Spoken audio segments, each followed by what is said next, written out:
eu voltei para o Brasil, né? E tudo isso serviu muito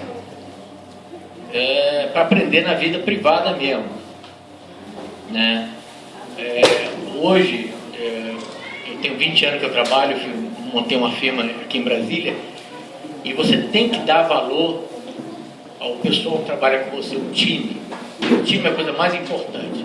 Se você sozinho não faz nada, se você não tiver um time bom, um time que se interesse, um time que seja de coração também dono da empresa, porque ele está ganhando muito mais, ele poderia ganhar em qualquer outro lugar, isso e aquilo. Se você não montar uma coisa dessa, você não vai para frente. E eu tive muita sorte com isso, com a experiência que eu trabalhei na Fórmula 1,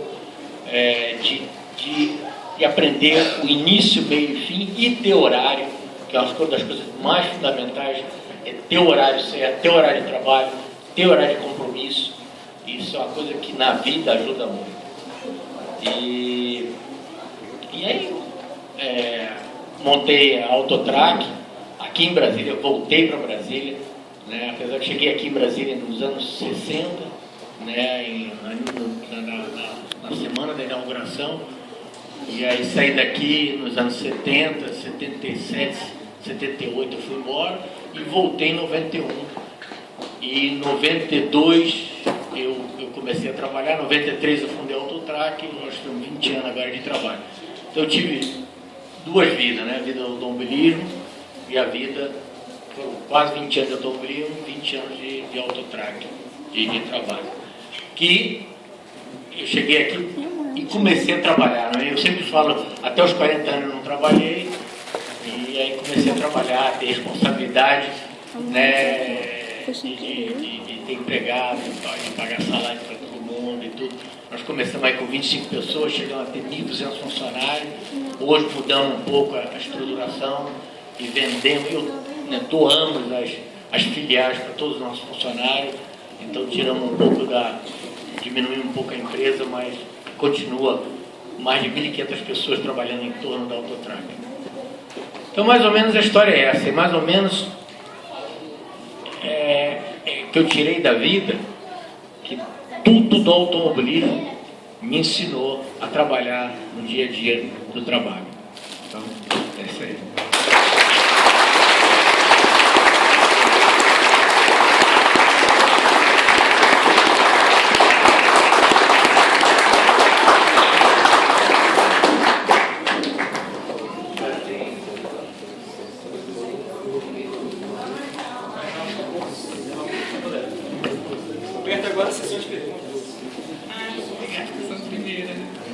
Parabéns pelo discurso, muito bonita a sua história de vida. Eu tenho uma curiosidade. Eu vi na internet recentemente uma propaganda de você correndo como você tem na Ego Master. Como é que foi aquilo? Foi verdade?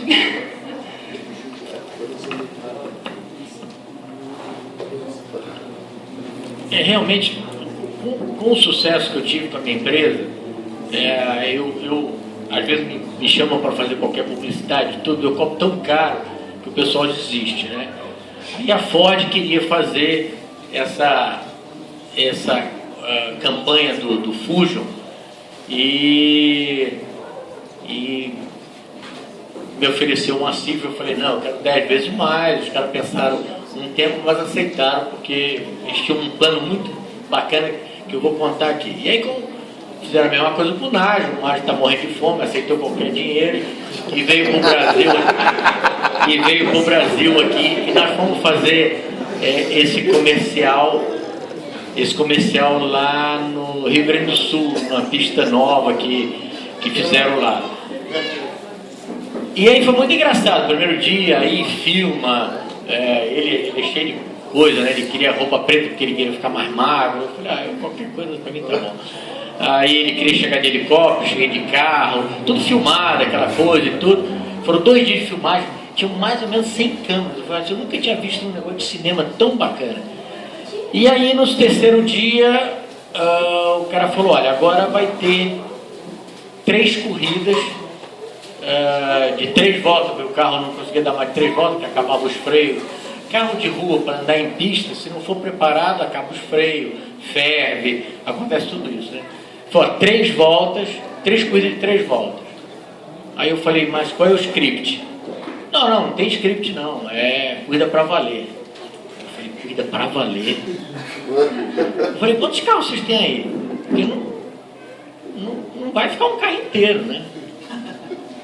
A gente já tem uma rivalidade de 25 anos, né? Aí ele falou, não, tem carro suficiente. Eu falei, então tá.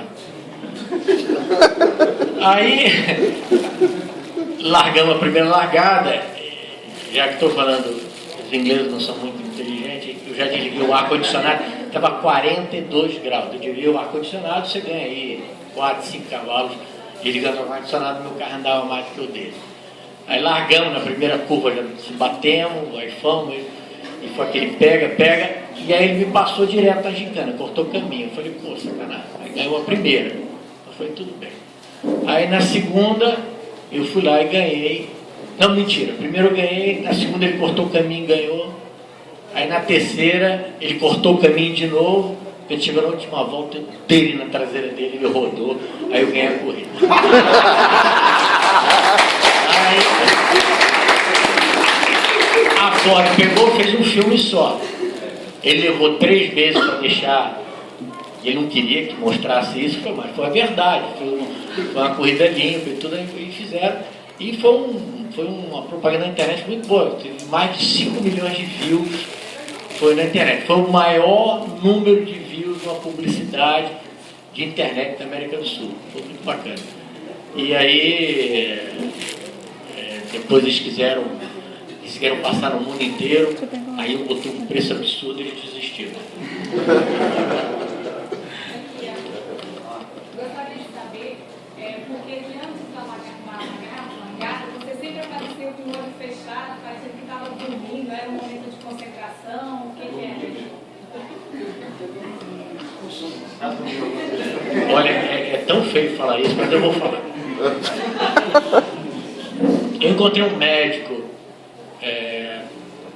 na Itália, italiano, que ele me ensinou um sistema de concentração, que você concentrava por meia hora, 40 minutos, e era para descansar mesmo o corpo. Só que eu levei para o outro lado, eu levei para o outro lado e comecei a fazer isso 3, 4, 5, 6 vezes por dia e não dormia mais. Cheguei a dormir 2 horas por noite. Então eu concentrava e engraçado que nem o olho ardia. E eu fazia isso direto. Aí foi um ano que eu vivia em todas as baladas, saía às 5 horas da manhã no sábado à noite, ia correr e ganhava a corrida no domingo. Você fala assim, mas por que isso? Porque eu não sentia mais vontade de dormir. E porque eu fazia esse sistema. Engraçado que em 87, quando eu bati a cabeça em Imola, que eu perdi a profundidade, nunca mais consegui fazer. Eu tento fazer até hoje e não consigo fazer. Você vê como é que a cabeça da gente é. Por isso que eu falo, quando o Massa bateu a cabeça, e eu falei, acabou. Não vai, mas ninguém me escutou. Mas não é que ele não é rápido, ele é rápido uma volta, mas ele perde a concentração de ser uma volta atrás da outra rápido. E eu só cantei a bola na hora, que não é que ele bateu isso, eu falei, olha, batida na cabeça é a pior coisa que tem para o esporte de precisão e de concentração. Então, era uma coisa incrível. Eu sentava no carro e relaxava e ia embora. Eu relaxava assim 15 minutos, 20 minutos, tudo, e ficava novo, né? Isso é um processo. E engraçado que eu quis voltar lá nesse médico italiano, mas ele morreu. Eu queria tentar fazer isso, mas eu levei para o lado errado, eu não levei para o lado certo.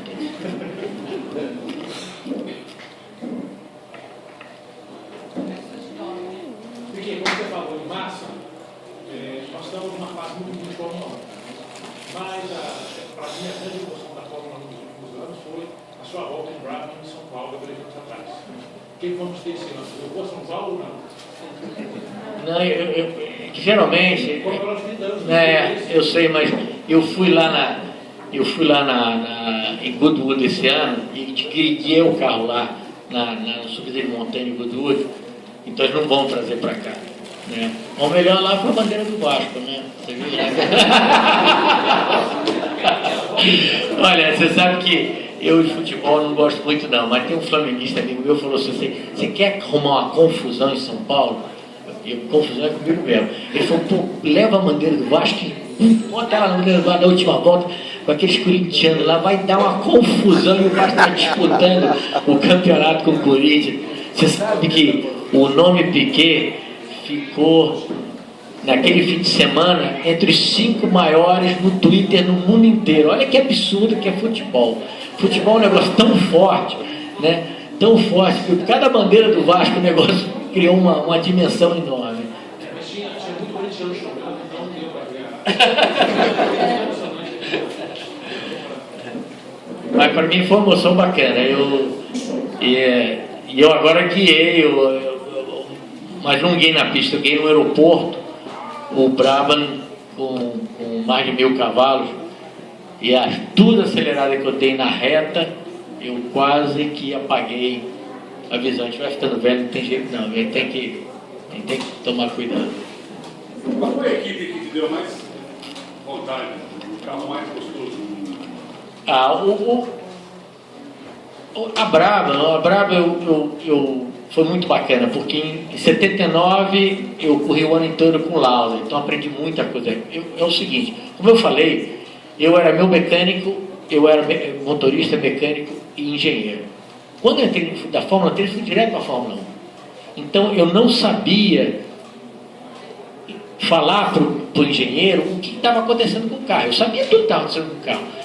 Então, em todos os testes no início do ano, eu ia por minha conta, pagar minha passagem para ver o Lauda, o que o Lauda falava. Ele dividia a curva em três partes, falava, ó, o carro quando freia faz isso, quando começa a acelerar faz isso, a saída de curva faz isso. Então, isso eu entendia, mas eu não sabia me expressar. Então, isso foi muito importante no primeiro ano com a Brabham para aprender. Depois o Lauda achou uma maneira de ganhar mais dinheiro, que foi a aviação, saiu e me deixou sozinho no time. Para mim foi muito bom. E eu perdi o campeonato em 80 porque quebrou o motor. Eu estava na frente na última corrida e quebrou o motor. Eu podia ter ganhado o campeonato em 80. E aí ganhamos em 81, desenvolvemos o motor em 82 com o motor BMW, que foi muito bacana. Eu fiz amizades fantásticas na Alemanha. E aí ganhamos em 83 com um motor que chegou a ter quase 1.300 cavalos nas classificações. Eu fiz 12 pole position naquele ano, né? Então, e era muito difícil de guiar o carro, então era difícil de levar o carro até o fim da corrida. Você tinha que tomar muito cuidado com o câmbio, né? Porque era muito torque, o motor cresceu muito rápido, o câmbio não. Então você tinha que... Mas a melhor época da minha vida foi esse início da Brabham, né? O Williams foi muito difícil porque eu acertei todo o meu contrato mais ou menos de boca com o Frank Williams e ele quebrou o pescoço e passou um ano no hospital, né? Então era eu contra todo o time, né? E aí perdemos o campeonato em 86, porque ter ganhado fácil. Nós ganhamos 11 corridas das 16 e perdemos o campeonato para o Prost. Então foi jogar fora o campeonato, né? Então, mas eu acho que foi de bom tamanho, né? Tudo que aconteceu, a aprendizagem para mim, da minha vida, foi muito bom, né? Voltei na hora certa, né? Graça que, vocês não sabem a Graça ou a Cris aqui, que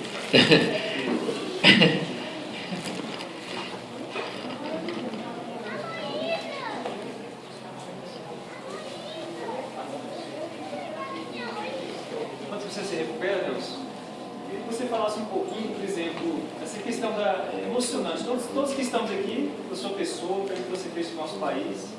Falasse um pouquinho, por exemplo, você a 200 por hora na reta, fazendo uma ultrapassagem, a emoção deve ser maior em cima de Nigel Mansell, Alain Prost. Hoje, os nossos brasileiros tentando fazer o mesmo que você fez. Mas vamos trazer para a nossa realidade. Estamos aqui adolescentes, adultos, jovens. Qual conselho que você poderia dar que mostrar para esses meninos, para todos nós, que velocidade tem que ser dentro do autódromo e não nas nossas pistas, devido até a próxima palestra do Detran, né? A quantidade de acidentes, muitas pessoas perdendo vidas, pessoas amadas, que querem fazer do carro, de vez em ser um meio de transporte, um carro de corrida. Qual o conselho que você dá para essa turma, para todos nós? Olha, o esporte, o automobilismo é uma coisa muito apaixonante.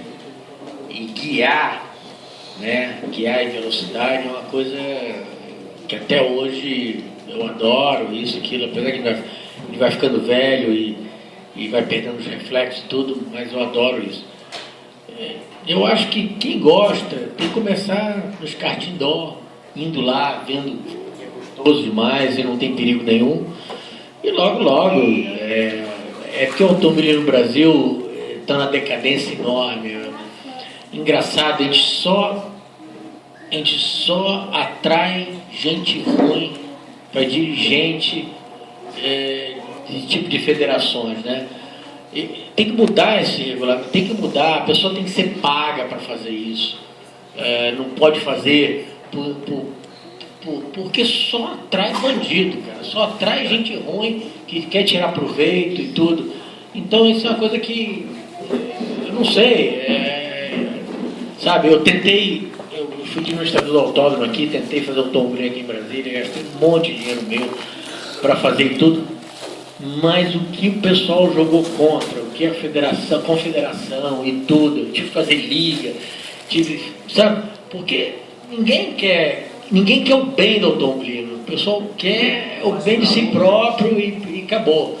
Então isso é uma coisa muito, muito ruim. Eu desisti porque, sabe, aí entrou a politicagem toda, isso aqui eu devolvi e falei, vocês querem ficar, pode ficar. Isso aí me dá um prejuízo mensal que vocês não podem imaginar. Mas eu acho que é um esporte fantástico, porque existe coisa nesse esporte que não existe em esporte nenhum. Por exemplo, a concentração. Não existe nenhum esporte no mundo que você começa a concentrar e você precisa concentrar por 2 horas sem parar. Não existe, só no automobilismo.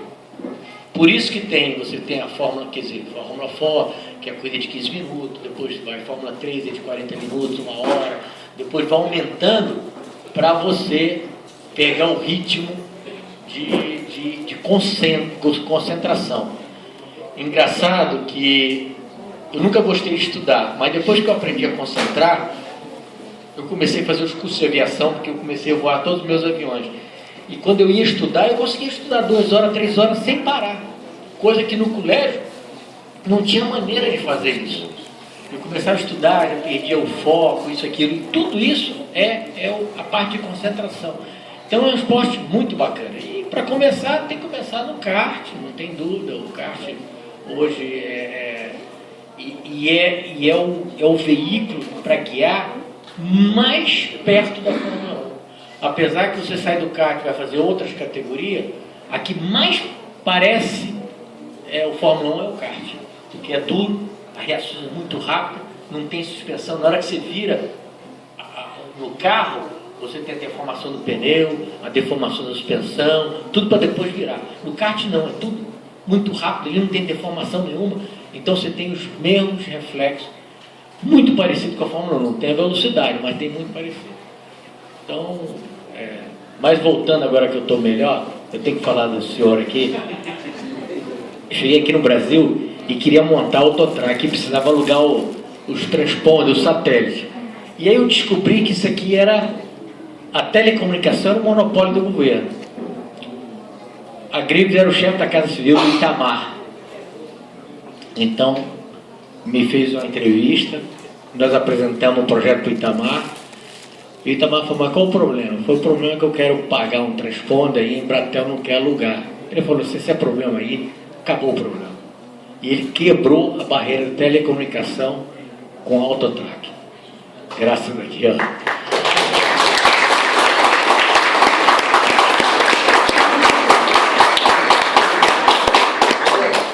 Você que já foi campeão assim, e tal, quem que você acha que na Fórmula 1 atual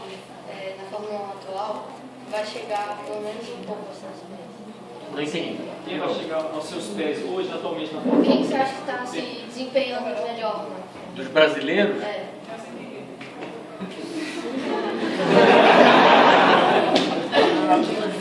Nós temos um brasiliense aqui, que é o Felipe, que está. O Felipe Nassi, que está galgando aí, tomara que ele chegue. A politicagem agora é grande, você precisa ter você precisa ter muito dinheiro para entrar e mostrar. É aqui o problema?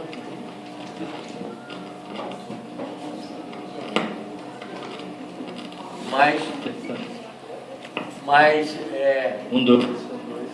nós perdemos aí.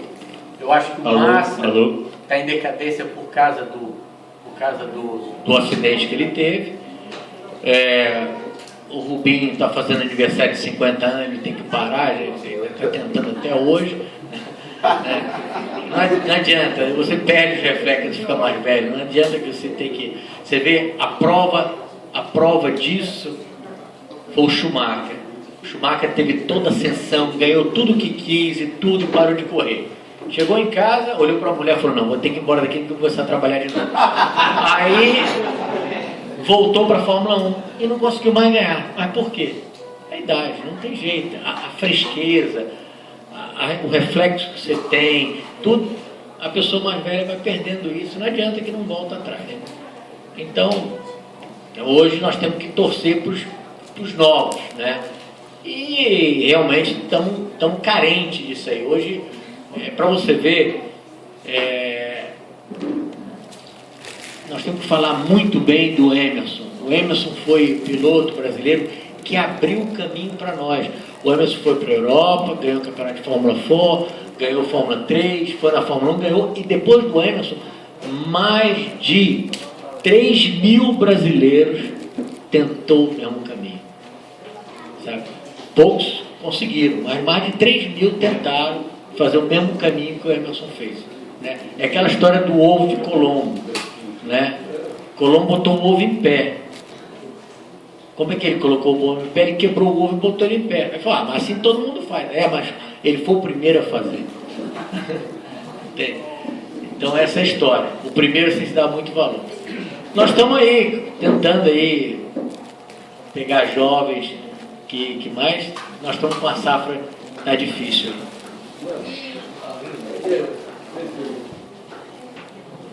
Da Fórmula 3 era carro próprio? O meu? Olha, eu vou falar uma coisa que nós fizemos. Nós compramos um carro, fizemos equipe e ganhamos lá. E eu consegui fazer uma façanha, que 25 anos depois, eu montei uma equipe brasileira, levei o Nelson e ganhamos de novo. Só aconteceu 2 vezes na história do automobilismo inglês que um time de fora da Inglaterra ganhou o campeonato do mundo. Foi em 78 que nós ganhamos, e aí depois com o Nelson, que nem lembro o ano que nós ganhamos. Foi a mesma coisa, fomos lá e ganhamos o campeonato de Fórmula 3 de novo com o time brasileiro. Na Fórmula 1, o camarada não interessa quanto custa, mas se ele pode, pessoalmente, ter o carro dele lá, eu tenho que ser dentro da boa família. Não, você vai ter que comprar um time lá, porque virou um hall muito fechado, né? Como uma coisa muito cara, existe o seguinte: como é que funciona aquilo lá? O Eccleston começou a organizar as corridas. Os times negociavam, um promotor aqui no Brasil negociava com a Ferrari, com a McLaren, com isso, com aquilo, e cada um negociava um preço, era uma confusão. O Eccleston falou assim: quanto vocês querem por corrida? Queremos tanto. Era a associação da Fórmula 1, que chamava FOCA. Queremos tanto. Então o Eccleston foi lá nos promotores e falou: olha, nós queremos 10 milhões de dólares para fazer a corrida de Fórmula 1. E dividir entre todos eles. E aí o Eccleston falou assim: vocês querem me vender? Eu garanto por corrida tanto. Vocês deixam tudo por minha conta, e fez um contrato de 50 anos. Então o Eccleston começou a vender para a televisão isso. Ele levantou a Fórmula 1, vendeu para a televisão do mundo inteiro. Entende? Então o Eccleston tomou conta da Fórmula 1 e cada time, e aí fez como é que chama?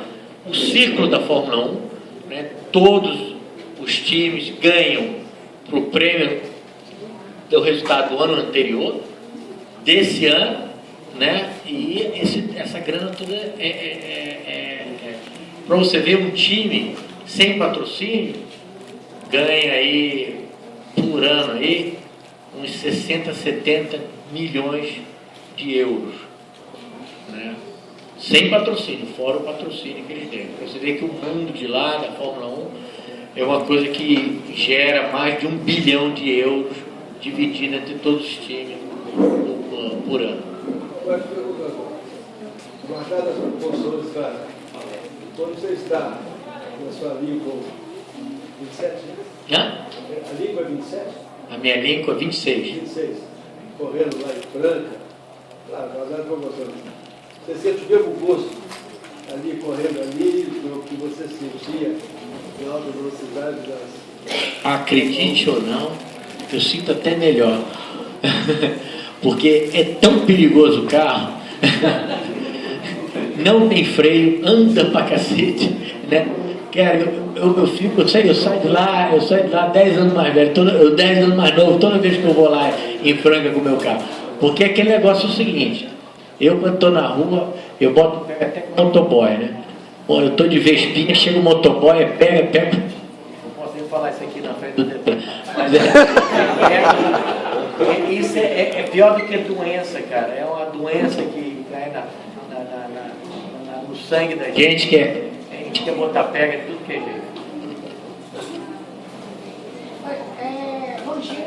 E hoje em dia, se você fosse mais jovem, você escolheria qual equipe da Fórmula 1 para você pilotar para ver se conseguia ser campeão? Boa pergunta. Olha, se fosse um contrato de longo termo, se tivesse assim 3 ou 4 anos para desenvolver o carro junto com os engenheiros, eu pegaria qualquer tipo de ponta, porque esse é um trabalho muito bacana. Eu nunca fui para a melhor equipe. Eu sempre fui para a equipe que eu gostava, que ia desenvolver, que ia fazer, que aí você tem muito mais valor assim. Eu ganhei o campeonato com a Brava, que nunca tinha ganho o campeonato, a não ser com o Jack Bravo, quando ele era dono. Né? Depois eu fui com o Williams também, e depois eu ganhei o campeonato com o Dia, eu ganhei o campeonato com a Michelin. Então era muito mais bacana desenvolver e ganhar do que ir para um time que é ganhador e você fazer parte dele. Eu nunca tive vontade de correr na Ferrari, porque a Ferrari naquela época era muito melhor você bater a Ferrari do que a Ferrari ganhar com o Piquet. Era muito melhor. O Piquet ganhou com a Brava da Ferrari. Então eu sempre fui nesse pensamento.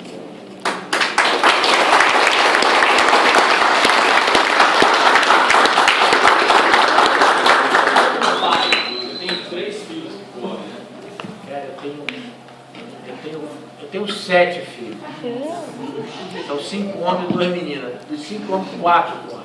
Né? Tem o Geraldinho que corre de truck, mas é mais a motorismo, né? Fórmula truck. Aí tem o Nelson que corre lá na NASCAR. Tem o Laje que corre de motocicleta e de supermotar.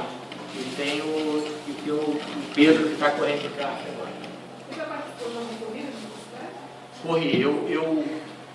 Eu comecei a correr de motocicleta. Eu comecei a vender motocicleta na câmera. Aí eu fiz o curso de mecânica lá na Avenida São João da Yamaha. E aí eles me deram de presente, como eu era universitário já, e os outros eram tudo mecânico, eu conseguia ler um pouco inglês, os manuais. Eles me deram um kit de corrida, pistão, camisa, carburador e escapamento. Aí eu montei esse kit numa motocicleta de um amigo e fiz 6 corridas no Pelezão, que era o motor que ele tinha. Então eu corri de motocicleta primeiro, depois eu comecei a correr de carro. Naquele tempo não tinha campeonato, ganhava todas as corridas, porque eu tinha 5, 6 cavalos a mais que todo mundo, né? Então os caras jogavam machado, eu andava de peito aberto, então era muito fácil. Era aquela coisa, eu sempre queria ter o carro ou a moto melhor que todo mundo para fazer o meu serviço mais fácil. Ótimo. Nós vimos que teve muita emoção aí no começo do meio. Teve alguma hora, algum tempo que você pensou nisso? Olha, eu nunca fiz nada pensando em chegar lá. Eu não saí daqui para correr, eu não corri de Super V, fui correr de Fórmula 3, pensando que eu tinha capacidade ou que eu ia correr de Fórmula 1. As coisas começaram a acontecer. mas eu tinha uma como é que chama, uma base muito boa que minha mãe falasse, olha, se não der certo, volta para casa e volta para estudar. Eu tinha casa, eu tinha teto, né? Aí você tentou. É. Gente, foi muito prazeroso. Lavidade, a última pergunta. Você gosta muito de turbinar seu carro. Aí aqui a gente tinha assim, eu queria saber se era uma lenda ou era verdade, que você andava num Fusca turbinado, que era com um motor de Santana, eu ouvia muito falar isso, é verdade? Olha, tá no estacionamento ali, tem um Puma turbinado. Que eu acabei de fazer, eu tô amaciando ele. Eu adoro o Volkswagen e até hoje trabalho no motor Volkswagen e sabe, o Volkswagen para mim foi no início, tração traseira, motor atrás e tudo, então toda essa família Volkswagen eu sou apaixonado. Você conhece algum caso de caixa mostrada ao contrário? Se eu contar essa história, você não... Nelson, eu queria dizer para todos, para você, que você não faz parte só da história do automóvel, que é o tema do nosso projeto, mas faz parte da história de todos os brasileiros. Foi uma honra estar aqui, uma salva de palmas para a gente.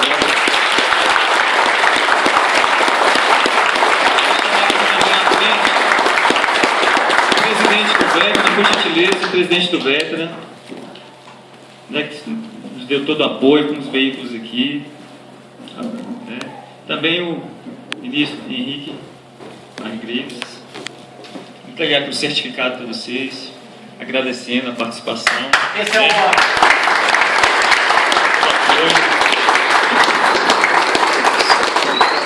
Como o Nelson falou, nós temos aqui uma equipe de vencedores. E uma mensagem para vocês, alunos, né? O projeto também são para vocês. Determinação, garra, força de vontade, fé, nunca desistir. E vamos procurar montar na nossa vida essa equipe, né? Equipe de amigos, de bons exemplos, na verdade. Que a gente possa, tudo que foi dito aqui, vocês podem guardar no coração de vocês. Tá certo? Vamos entregar aqui o certificado, comandante.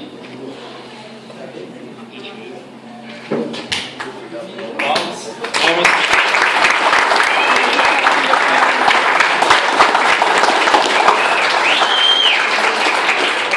Presidente José Paulo Afonso.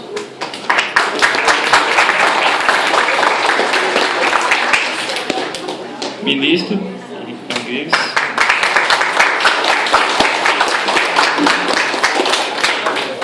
E eu gostaria que meus alunos viessem aqui à frente agora, né?